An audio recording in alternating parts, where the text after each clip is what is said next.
This has been a trying time for police officers. 12-hour days, tense confrontations, even some injuries. 5 on Your Side's Jennifer Meckles spoke to a police chaplain tonight who explains what else these officers are up against.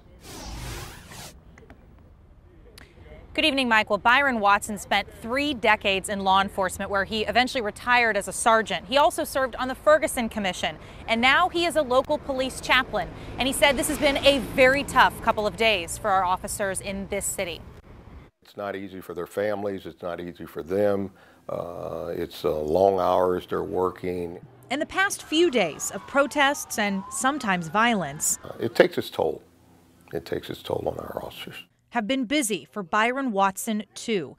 The police chaplain prays with officers before their shift, listens when they need an ear, and comforts the families of injured officers. It's a hard position to be in. They're constantly being criticized for overreacting, underreacting, not reacting.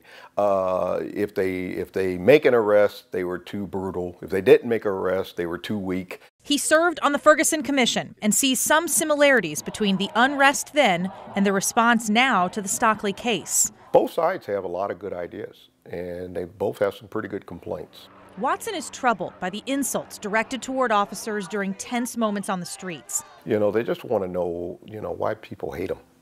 Why do they call them all those names and talk about their families? And, their families didn't sign up for this job. They signed up. But he believes this city will pull through together. I think the lessons learned from Ferguson makes me very confident that we will get through this.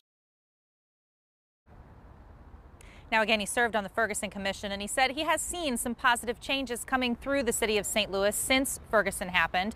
One of those, he says, comes out of the discussions around Senate Bill 5. He said municipal judges are now offering alternatives for people with traffic violations, community service, payment plans for fines, all of these things rather than just arrest warrants. Live downtown outside the police headquarters, Jennifer Meckles, 5 on Your Side.